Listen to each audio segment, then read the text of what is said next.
your screen in Zoom, you can see the main menu. And the first thing I'd like for everyone to click on is the participant box. And I'm clicking on that as well, so I can see we've got over 20 people joined through Zoom, and we also have people watching through Facebook Live. So go ahead and click on the participant box. And if you can hear my voice and see the screen that says using Zoom, go ahead and click on the green check mark that's in the bottom of the participant box. Good, good. I'm seeing lots of green check marks there. Good. Thank you for that. And the next thing I'd like you to do is to click on the chat box. And I'm doing that as well. Excuse me. I'm going to click on the chat as well. And we use that for asking questions of you, and then also for you to submit questions to us. Okay. There's my chat box. And thank you to those who've already submitted resumes. We've got 2 resumes submitted, and so we'll try to make time to go through those 2 resumes during the session. And if for some reason we don't get to your resume in this session and you have an urgent critical need, you're welcome to reach out to me, Carol Brickell, on LinkedIn if you need some immediate advice, or you're welcome to join in next week. And I'm curious, of the people who are attending today, if you attended last week, click the green check mark in your participant box. If you did not, click the red no button in the participant box. So if you were here last week for Resume Thursday, click the green check mark. If you were not, click the red check mark, the red X, I think it is. Good. So I'm seeing about half and half. I think people, okay. And what we're going to do is vary it up every week. We will have some consistent content, but we'll bring in different guest speakers to get different perspectives, and we'll focus on different topic areas based on the questions that come up. So we'll vary it up, and then every week we'll look at a different resume and we'll have different content that way as well. Okay, so to get used to using the chat box, and some people have heard me ask this question before. I'll ask a new question next week. But if you were to give your resume to 5 different people, how many opinions do you think you would get back in return? So go ahead and chat, type in an answer to that. And when you see me shift my eyes this way, I'm looking at my second monitor where I have the chat box open. Yep, I'm getting the normal answer to that if you give out your resume to 5 different people, you'll probably get 5 different opinions. And that's because each of us comes from a different perspective. And so you'll get different opinions, different perspectives. And so your job as a job seeker or somebody who wants to improve their resume, for you to think through and incorporate what's appropriate for you. So you will hear lots of different perspectives. And I'll give a little bit of my background so that you know my perspective. That I have experience as a hiring manager, so I'm used to looking at resumes from that perspective. And then I also worked for a recruiter in both agency and corporate settings for 6 years. And I have helped a variety of people. I've placed people in jobs in IT, accounting, finance, HR, learning and development. And I've spent a lot of time presenting resumes to hiring managers and getting feedback from hiring managers. So I've learned what they like to see. And I've worked in a lot of industries, including IT, where I worked at EDS that was acquired by HP for many years. And we had customers in the government area and financial services and healthcare. And like Jeff, I've been a pit crew panelist for over 1.5 years, every week, helping people prepare for interviews and reviewing those resumes as well. And I have gone through a certification process. It's a 12-month training program, a meeting with the director of the Professional Association of Resume Writers and Career Coaches, and took a 70-question essay test about career coaching, which was fun for me. Maybe it wouldn't be fun for everyone, but it was fun for me. And now I would like to let Janice introduce herself, who is assisting me today. She'll be assisting with a couple of the slides today. And thank you for joining us, Janice. Thanks for having me, Carol, and thanks for the invite, Jeff and Carol, to assist today. Good afternoon, everyone. As Carol said, my name is Janice Hendricks. Like many of you, I am currently a job seeker, but I have over 20 years of experience as a hiring manager in the property casualty insurance industry. I'm hired in a variety of roles, from entry level to mid-management level, and also in a variety of departments, from accounting, finance, which is my background, to claims operations. I also have the pleasure of serving as a Dallas Pit Crew panelist. I've done that for about a year now. It's a great experience. If you guys haven't gone through that, would definitely suggest, whether sitting in the hot seat or once we're back in person again, going through and doing some observations. So excited to be here this afternoon, and please feel free to link in with me if there's anything that I can do to assist. Please reach out, and I'll turn it back to Carol. Okay. Thank you, Janice, for that introduction. And the PIT crew is still operating in a virtual environment. And if you do want to practice an interview, you can simply send an email to dallaspitcrew@gmail.com and get scheduled. And we will set up and conduct a virtual mock interview with you and give you that opportunity to hear feedback as well. So it's a great opportunity that keeps on rolling. Yes, definitely. And our agenda for this session right now today for Resume Thursday, it's in two parts. And we're in the first part right now. And what we'll do is provide a little bit of instruction with some information about applicant tracking systems and overall guidance regarding resumes and key components of the resume. And Janice will help me with that part. And then we'll pause a moment for questions and answers. So if you do have any key questions, we will certainly address those at that time. And if it's a topic that we need to spend more time about, I'll make a note of that and we can cover it in even more detail in upcoming sessions. And if you have any urgent questions as I'm talking through anything, I'll be watching the chat box if you have any urgent questions. But otherwise, we'll do a Q&A session. And then we will review we've had 2 sample resumes come in. We'll review those during part 2. And our goal for that is to look at them, and I'll give you as participants an opportunity to look at the resumes and give some comments about what you like, about what you see. And then if you see any areas of suggestions for improvement, especially based on the guidance we talk about, go ahead and put that in the chat and we'll talk about that. So we'll practice giving feedback, both positive and then also constructive, to help people grow and learn. So this is a safe learning environment, and thank you to those who've already submitted your resumes for reviews. So at this time, we don't need to seek any more volunteers to review a resume. So the first topic I wanted to kind of review for some people, and it might be a new topic for some, ATS systems. You may have heard that acronym, and that stands for Applicant Tracking Systems. And those who've been with me before might know some names of applicant tracking systems. If you know any names of those, go ahead and submit them in the chat box, because there are several systems out there, and there are several big enterprise systems that have a recruiting or an applicant tracking component. If you happen to know any names of those, please submit those. You know, one example is iSIMS, or Taleo is another one. And the way these systems work is when you upload your resume into the system, they read the data, they parse the data. That's what parsing is all about. And they put it into different fields in their database so that they can find you in terms of your name, address, job titles, and companies that you've worked for.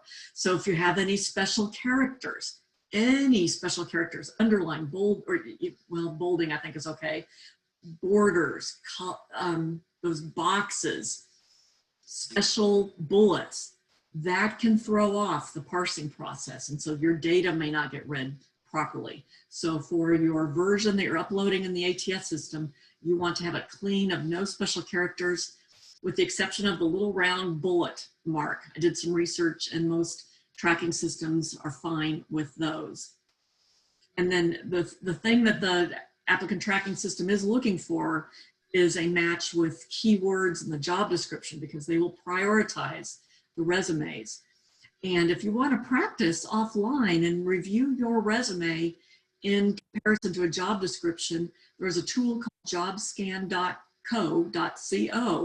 that you can use to compare your resume.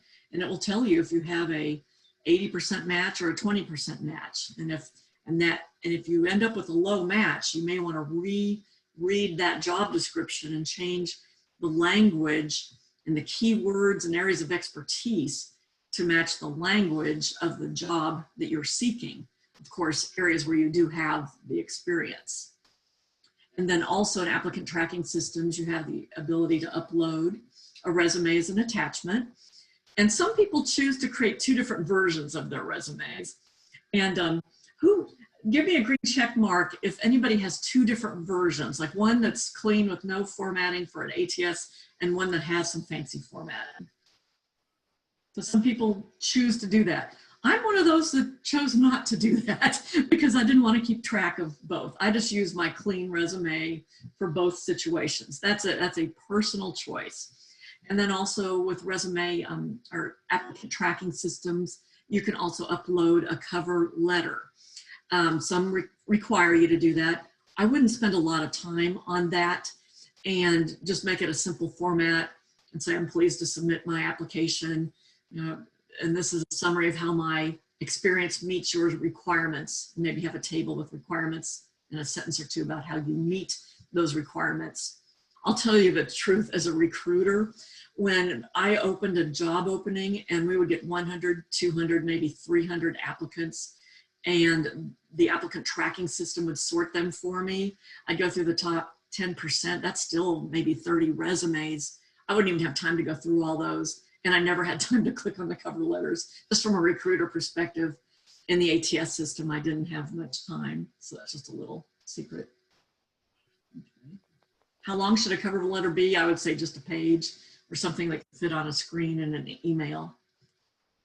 Yeah, because I will tell you, as a hiring manager, I only looked at cover letters when we were doing mid-level management and above. Anything below that, the cover letters were only looked at on an exception basis. But it's nice to have. It does set you apart if they ever get looked at. If they ever get looked at. Thank you. Thanks for that additional perspective.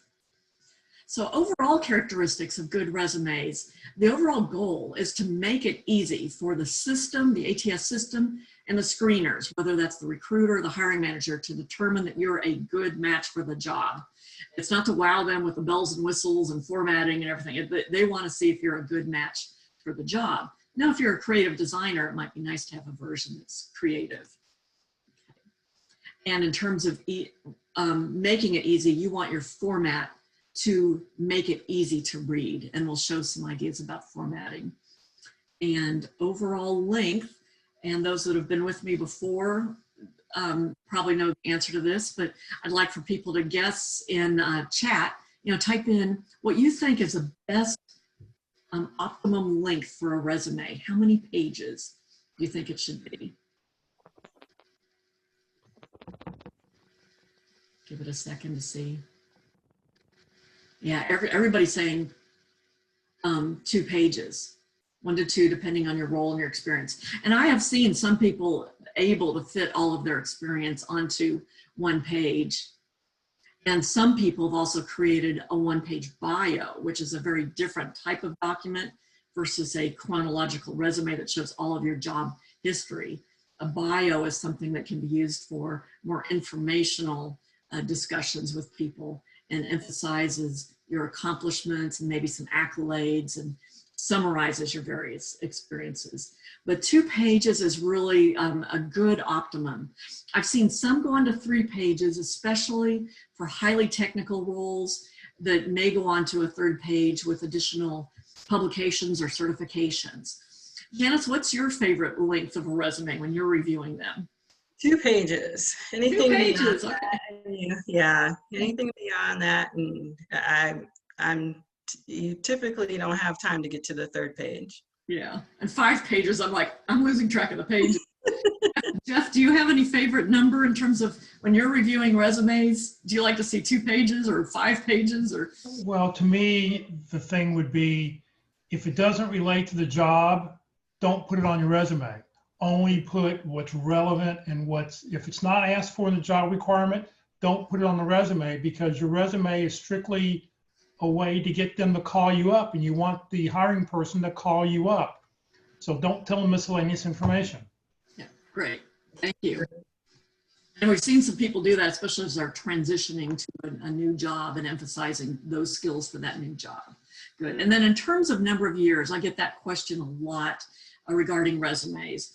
And there are basically 3 options for you to choose from. One is to show your full job history, and that's what my resume did from 1980 on up. And I got a job when I was 55 and also one when I was 60. I was networking with people that knew my level of experience out there. The other option, as a recruiter, I would see a lot of people whose resumes stopped at 10 years. And I would ask them, did you have jobs before this? And they'd say, yeah, but I didn't want to put it on my resume. And then when I'd ask them questions, they would cite examples from companies that were on the resume. So it would cause a lot of confusion. So the third option is to maybe emphasize and show more information about the most recent 10 or 15 years of jobs, and then have a heading that says prior relevant experience and list the company names and titles of your previous experience. So therefore, if you're in a discussion with a hiring manager and they ask for an example, and you have an example from one of those prior, a really good example from a prior company, it won't cause confusion. So those are a couple different options. Janice, do you have anything to add on that, or any preference? No, I agree. It goes exactly what Jeff said. It's about having relevant information on your resume. So if that takes you going back 20 years to have relevant information, then you need to include it. If it takes you 10 years, that's great too. But you definitely want to focus it on what's relevant. Right, right.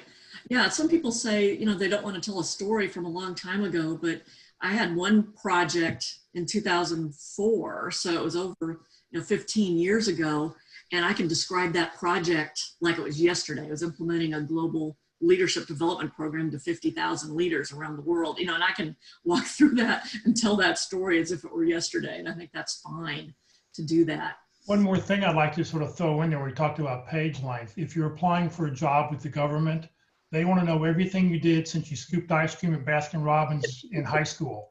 So you put everything on it, 10, 15, 20 pages, whatever it is. So if you're applying for the government, they want to know it all. Okay, because they may audit that or do some background checking. Okay, thank you for that, Jeff. That's an excellent point. And then I just want to share this guidance from the organization where I got certified as a career coach. Make it easy to read, free from errors. I see a lot of errors on resumes, punctuation, grammatical. Spell out the acronyms the first time, and make sure you're targeting skills related to the job, as Jeff was saying, and include qualitative and quantitative accomplishments. And Janice will be talking about focusing on results, and we'll talk about that. And no special graphics, pictures, underlines, boxes for the ATS version.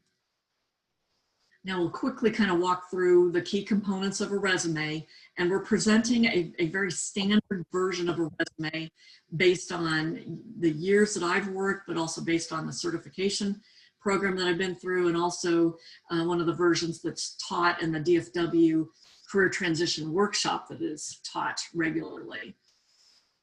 In the heading, you want to include your name, contact information. Now you don't need to use your physical street address. And you can have your zip code in there if you want it searchable, because sometimes recruiters search for zip code, but if you don't want to be locked down on your zip code, you don't have to have it there. The summary profile section is my favorite section of the resume. I think some good thought should go into this. And this is the section that can very easily be modified every time you're applying to a job to make sure you're really matching that job. So when a recruiter reads the top of your resume, they say, wow, yes, this person matches what I'm looking for. So the profile description should be a description of who you are as a professional and the skills that you bring that align to the experiences and the soft skills that they're looking for in that job description. And then also you want to include areas of expertise. And we like that word rather than just saying key skills or core competencies. Areas of expertise is a strong word. and use terminology, keywords that align to that job. The top 3 along the top should align to that job. One other comment, do not say objective. Like, my objective is to gain a job with a growing company where I can learn additional leadership skills. No, you don't want to say anything like that. You want to say, I am an experienced whatever type of professional with skills in the following areas. You know, you want to say who you are as a professional. Move along for the sake of time. And then the next section is your professional experience. And most recruiters and hiring managers do like to see the chronological perspective versus a functional perspective. They want to see job after job so they can see your progression, see your longevity with companies, and make it easy to read by having the dates over to the right justified, and make sure your verbs are parallel with a current job. Verbs should all be in the present tense with no additional S's or INGs or anything like that, just all in the present tense. Past jobs, the verb should be in the past tense. And I usually recommend limiting the number of bullets per job. I've seen some resumes with 20 bullets. That's way too many. Hiring managers are not going to read those. And the bullet should focus on results, and it shouldn't read like a job description. And now I'll turn it over to Janice for the next couple of slides to talk about focusing on results. Thanks, Carol. One of the key things, just like when you interview, you want to focus on results. Your resume should also be an opportunity to focus on results. As we've shared, your resume is what you're hoping is going to get you in to get that interview. So you want to start the conversation already. And, you know, it's not just about what you've done, it's about how you did it, why you did it, what were the results of what you did. So for an example that you see on the screen is about, you know, this person, candidate, they developed basic program. So, okay, that's great. But if everyone who's applying developed basic programs, you haven't done anything to set yourself apart. So the results are an opportunity where you can set yourself apart. So by going that next step and asking, okay, so what, by doing this, what occurred? And giving the results such as the data migration, time being reduced by 90% and eliminating errors. Now you're starting to begin to separate yourself and to share what you can do and what are the results of what your skills and talents are. And if Walt were here, Walt often talks about starting with results, that's really how you can capture the hiring manager. So you can see in reworking the results, speaking to the results first, you know, and really those are some of the things that you can do to really set your resume apart once you're applying through the system. And for candidates such as myself who've worked at, who have longevity at a company, you want to make sure that you express that on your resume because that expresses stability, commitment, your ability for growth, development, how you've progressed. Can be shared all through that by sharing that information about how long you were with a company, as well as the different roles you had within the organization. So being able to show that on the resume, and as you can see on the screen, by showing the company name, and then once you show the company name, showing all of the time period you've been there. This resume shows it by year. Most of the application tracking systems that I've applied with are looking at month and year. So I've just adjusted my resume to reflect that already, that it shows month and year, but that's really about your preference. But just making sure that you capture that time period, the entire time period, and then showing each role, and then using parentheses to show the time that you served within the role. Right, and thank you, Janice, for that. And I do see a lot of, and thank you for the highlights. Who's doing the annotation? That's great. Fancy. Thank you, Janice. Like, that's not me. Some magic annotation appeared. Thank you. Thanks for helping us do that. And yeah, I would see a lot of resumes where people would put the dates outright justified for each job they had within a company. And it looked like they were hopping around. And then I'd study it and realize, so this way at a glance, they can tell the longevity. And one other additional question that we often get is, what if you work for a company that's had different names prior to that? Like, for example, I worked for EDS for many years, but then it was acquired by HP. And at the very top of this resume where it says Company C, what I would say is Hewlett Packard, and then in parentheses, formerly EDS or acquired EDS. If anybody has any other comments regarding that, you're welcome to put those into chat. I see we're starting to accumulate a few good chat questions we'll get to here in just a second. Any other comments about this page? Great. And then at the end of your resume, it's good to have your education level and software skills, especially ones that are related to that job. And you know, put the degree name like bachelor's if you completed a bachelor's. I've seen people that went to school for a couple of years but didn't complete a bachelor's program. They put it on their resume, bachelor's, but they didn't have a degree. Only put that there if you have that degree. Otherwise, you can list the university name and the years that you were there. So this, one of my favorite slides real quickly, and then we'll get to the Q&A. When a very important thing about aligning your resume to the job description, what you want to do is really study that job and look for keywords and skills that they're looking for, like, you know, documenting business requirements, and make sure that you're including that within your resume. You know, documenting business requirements, improving processes, make sure you're putting those things. And one other example down here, Agile is important. Visual Studio is a software package, it's important. So it's important to, whether you print off the job description or highlight it online, look at those keywords and then assess your profile section and your areas of expertise to make sure you're hitting on these keywords. And then the rest of your resume should support these keywords that you've identified. And Carol, just to add one thing, like when we say match, I mean, it really is a match. So if they use customer experience instead of customer service, you want to make sure that you use customer experience. You want to be speaking the language that the hiring organization is speaking.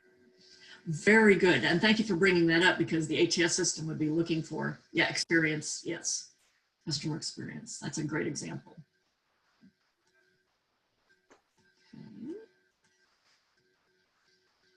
So a quick question for everybody to type into chat is, what is the goal of the resume? We've been talking about this document. What is the overall goal of a resume? What do you want it to do?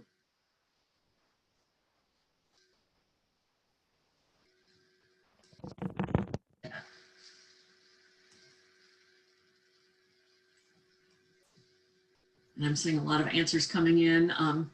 To show your value and to get an interview. That's exactly right. You want to make it very easy for that recruiter to say, wow, that person is a match, and then call you for an interview. So that is the ultimate action that you do want to see. Okay. Good. All right, we already have some questions in the chat box. If you have any other questions, please go ahead and go into chat. The first question is long, I'll read it. Worked in higher education for about 10 years. Anything at the director level? Let's see. Carol, while you're reading that, I'm going to post the sample resume in the chat box. So if anybody wants to download that sample resume that you're showing, the template. Oh, okay, the template, yes. Yeah, we have that template available. So I will post it for everybody to see. And if you want to download it, you can go click on it and good. Download it. So there it is right there. Okay. So in higher education, CV pages and cover letter was about 3 pages. And so there can be differences in industries. In the government industry, they do want to see the full picture for audit purposes. Good.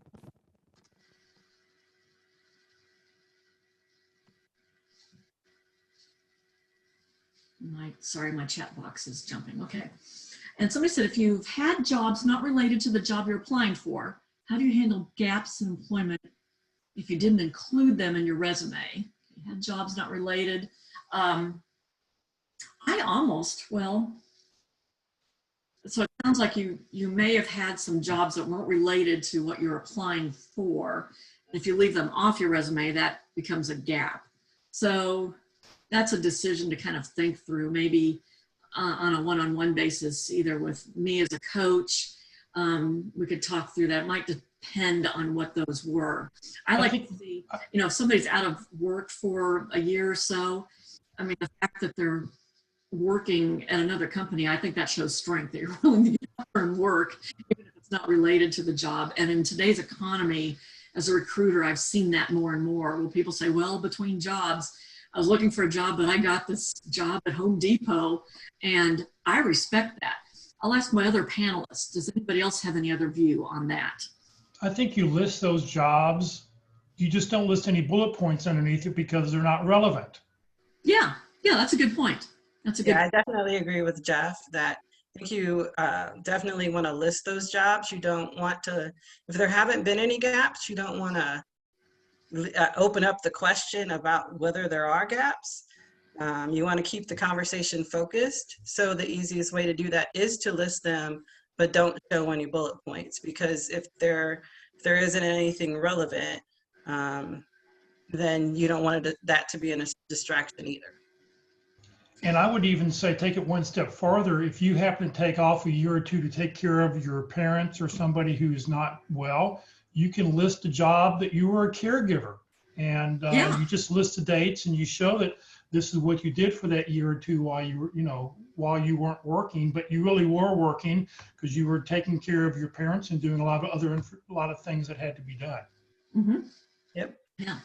And sometimes people during those times like that where they take time off are also doing some volunteer work or community leadership. And so sometimes people put community leadership and volunteer work, and you can list several things there.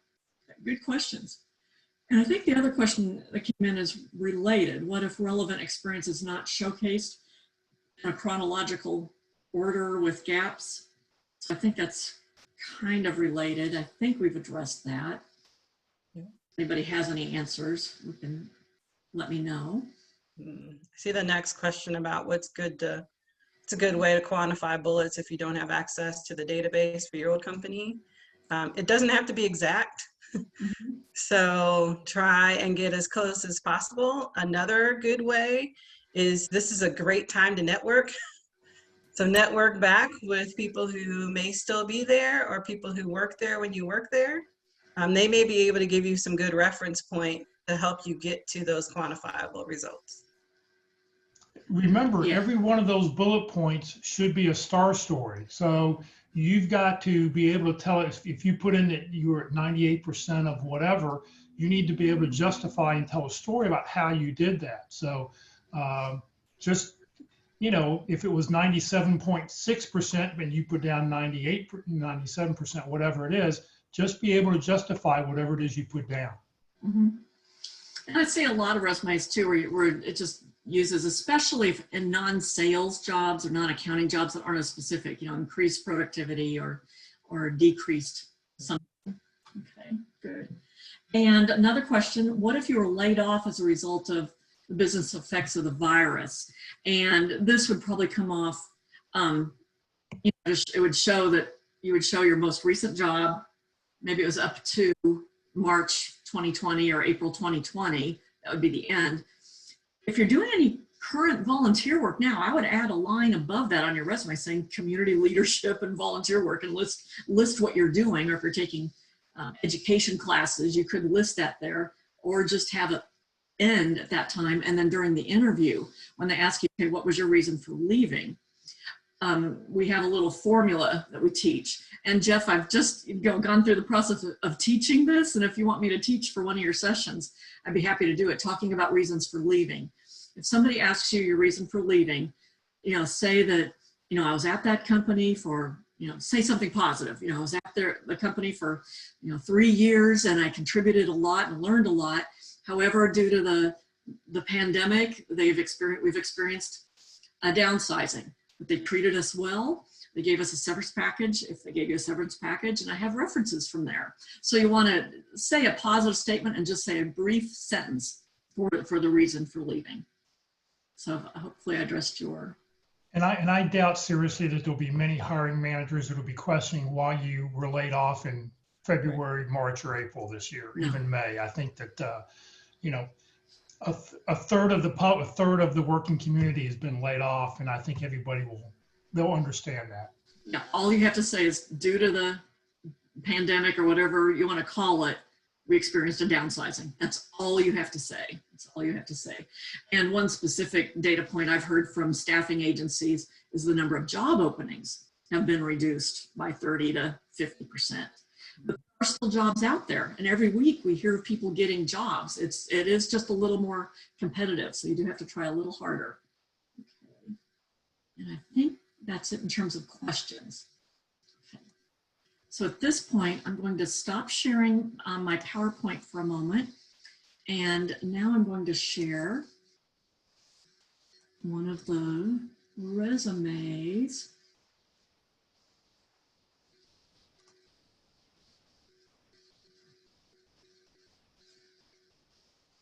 Make sure I can see it.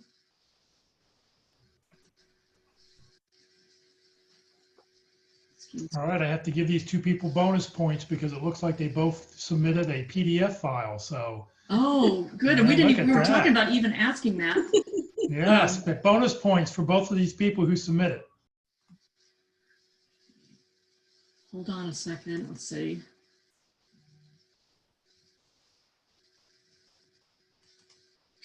There we go. And then I have to click on New Share.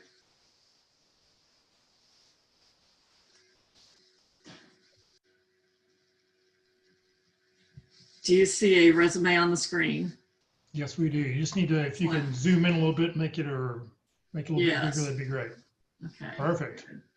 I'm going to get rid of the icons on my screen as well. So what I'm going to do is scroll through briefly, and then what I'd like you to do is think of things that you like in terms of the resume layout. And if you have any suggestions based on everything we've talked about that you would give to this writer of this resume, feel free to type those into chat. So we have the name, we have a career summary, charismatic and engaging professional, description there. We have relevant experience.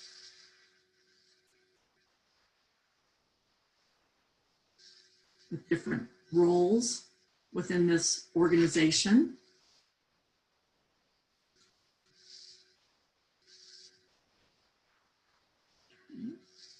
And then here's another organization, different roles and bullet points.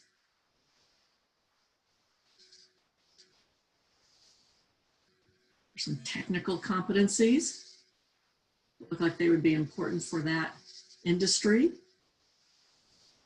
And all the various education. Good, good. So I'm going to look at the chat box. So in terms of things that you like about it, and one thing that I'm seeing is a nice clean layout in terms of the dates being right justified. I'd like to see dates for each one of these roles within those, like Janice was talking about in parentheses. And some very positive comments coming in terms of it's very comprehensive. It's, people like how it's formatted and cleanly laid out. And there could be some possible ATS for the ATS system, these underlines that could trip up the parsing of the data. And one thing I'd like to see in the summary profile are key areas of expertise, based on the jobs that you're applying for. Have a little heading with 9 to 12 bullets of key experience or skills or expertise areas that you have that would apply for that job. So at a glance, a recruiter could see this. So this looks like, definitely a higher education level position. These bullets that are, I don't know if those are chevrons that you call them, little arrow type things, those might trip up the ATS system. And I'll ask my panelists if you have any other observations or suggestions. I'm always a biggie on white space. I know when you read things, you always try to highlight. But this is, again, where you should know your industry too. I know from interviewing some other folks within the, you know, being a panelist on the PIC crew, that sometimes higher education, they want more information. So you have to know your industry. But definitely, I think some of the bullet points, you just want to make sure, maybe a little shorter, just to make sure that you've keyed in on what's important. I think you mentioned a couple of them too, like the underlining. So just some of the things that if you're submitting it through the ATS system, that it may not know how to parse, and so it may parse some things in the wrong space.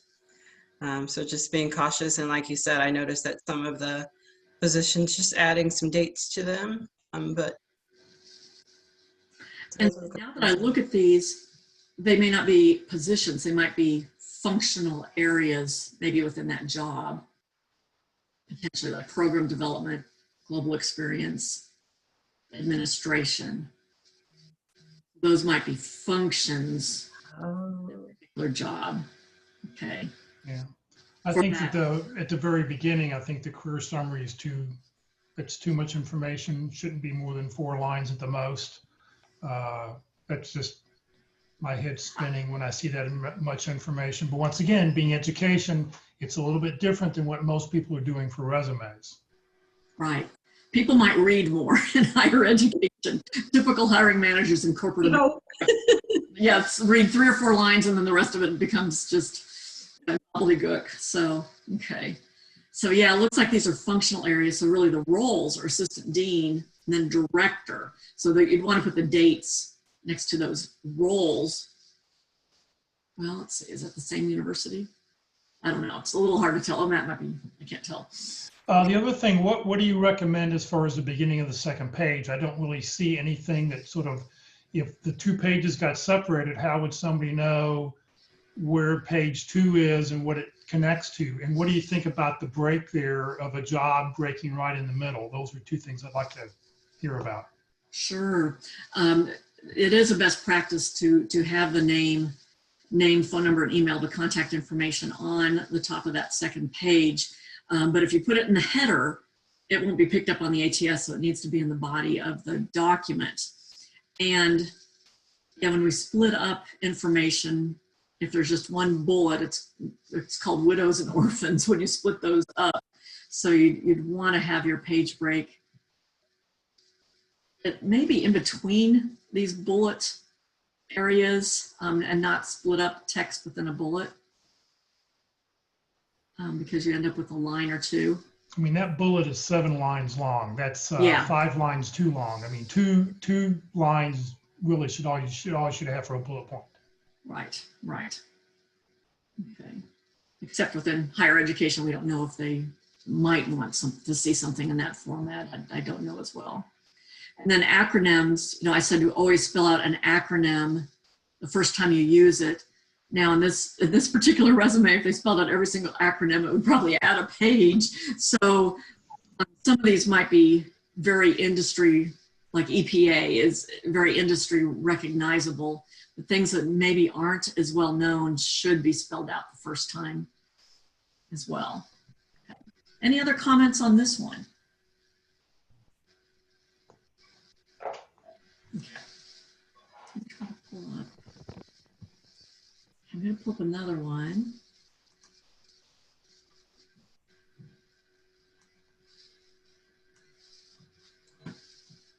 And let me know, Jeff, if you can see the next resume.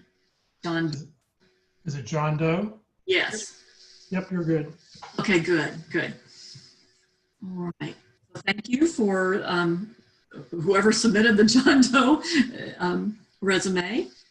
And I like how it has the contact information at the top. Texas summary of qualifications. I'm going to give a quick overview or run through the resume, and then Again, if anybody has any comments, you feel free to write them in the chat, things you like, things that could be improved. Okay, so summary of qualifications. There's professional experience with the dates out to the right.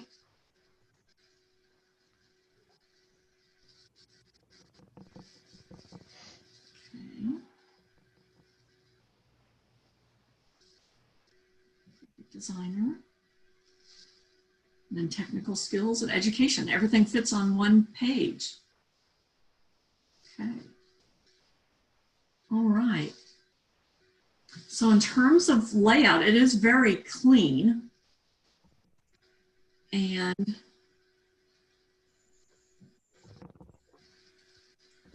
the summary of qualifications is good.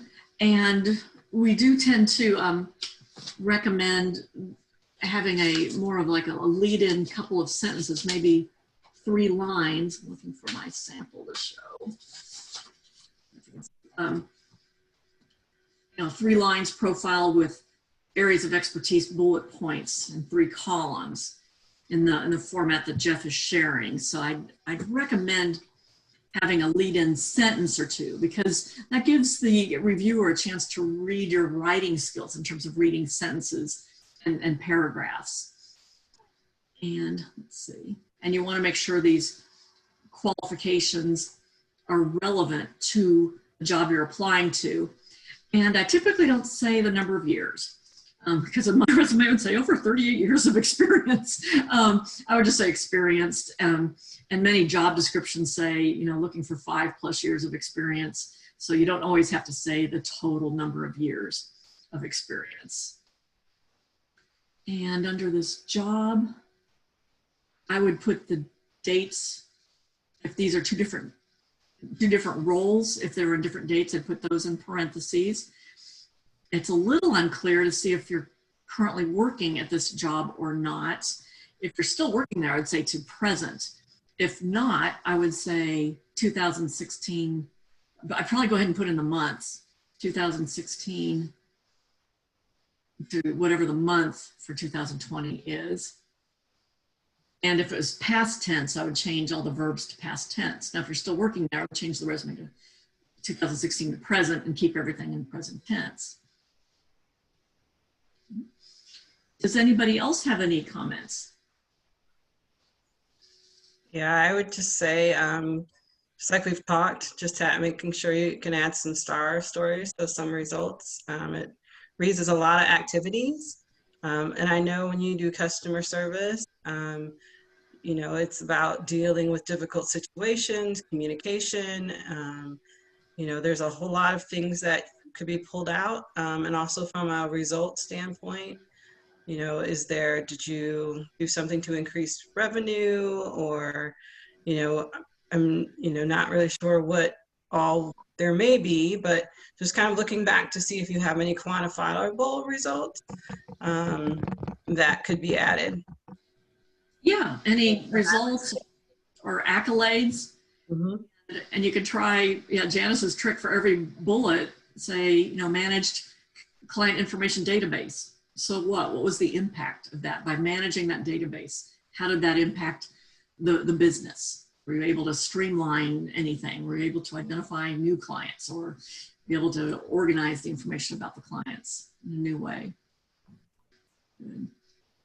And one best practice for writing bullet points for a job is never have just one bullet, always have at least 2. So I would think of an additional bullet point for that one. Technical skills. It's good. And education. It's good.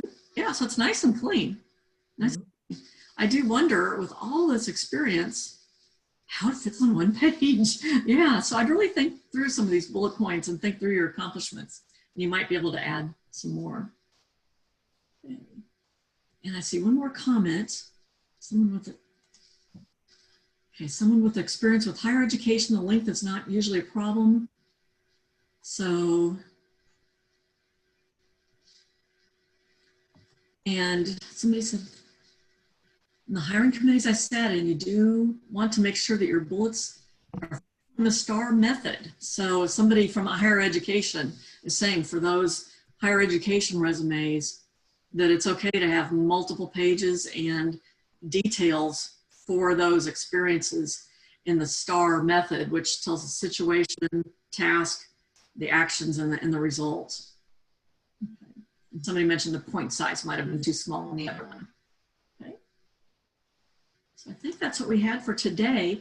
Did anybody else have any other questions? Hi there. I do have a quick question. So on my last role, I was a lobby on the totem pole, so I didn't really have any decision-making power on my role. How do I show what I have accomplished if I didn't actually like do anything? Well, you probably worked on projects that contributed to something. I mean, Yes, I did. Yeah, as an individual contributor, you know, if you worked on a project that impacted the business, you could say, you know, you contributed to either increasing revenues, improving productivity, or whatever on that project. So, I mean, most of us have been individual contributors at some point in our career. Any other suggestions on that particular question?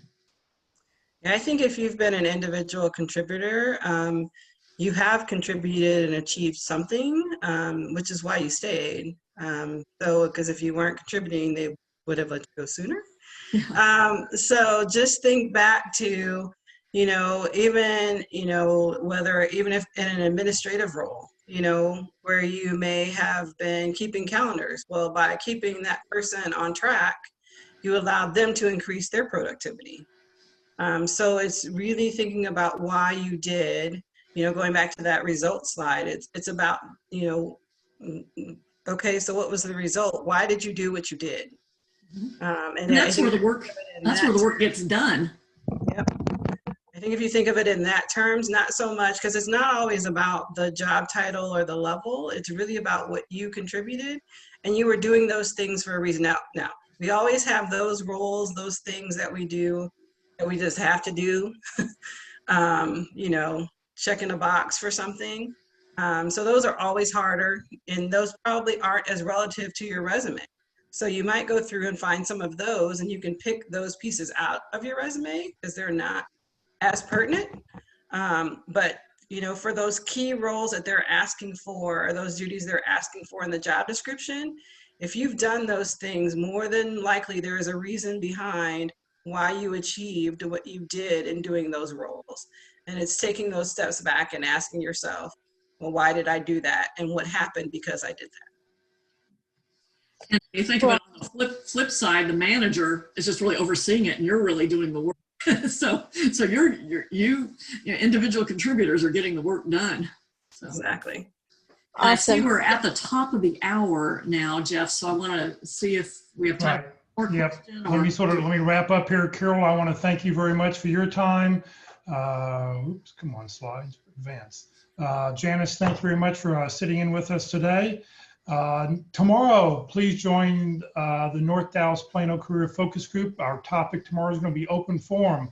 So after we get through our first 20-25 minutes of the meeting, we will then move into open forum. We'll let you ask questions, and we'll get other people to help answer it for you. So if you have any questions, please do that. You can join us on Zoom or Facebook Live. If you need the login information, go to the CareerDFW calendar and look on Friday, and you'll be able to find that information there for you. Please be sure to join us every day at 1 o'clock, Tuesdays, Wednesdays, and Thursdays. Next Tuesday, LinkedIn.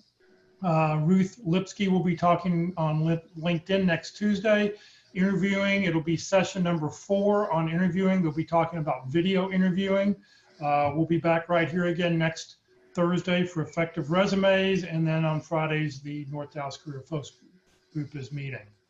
All these sessions have been recorded and will be recorded. They're going to be located on the CareerDFW Facebook page. You can go back and watch anytime, and the videos will also be loaded up onto the Career USA YouTube channel. And I'd like to ask if people would go to YouTube, find Career USA, and subscribe to the channel, because once I hit 100 subscribers, it will allow us, it unlocks a few tools that I'd love to be able to get hold of. So if you will, please go that and subscribe to those. Please remember the CareerDFW is just a 501c3 nonprofit organization. We have no full or part-time employees. Everybody here is volunteering. We survive on donations, so please consider making a donation when you get your next job. If your new company makes matching donations, we are registered with a couple different firms. Please sign up and let your donation double in size. We would really, really appreciate it. So thanks, everybody. Thank you all very much. Have a great week, and we will see everybody tomorrow, next Tuesday, next Wednesday, next Thursday. Have a great week. Thanks. Bye, everyone. Thank you. Thanks, Janice. Thank you, Bye, everyone. Thanks, guys. Thank you.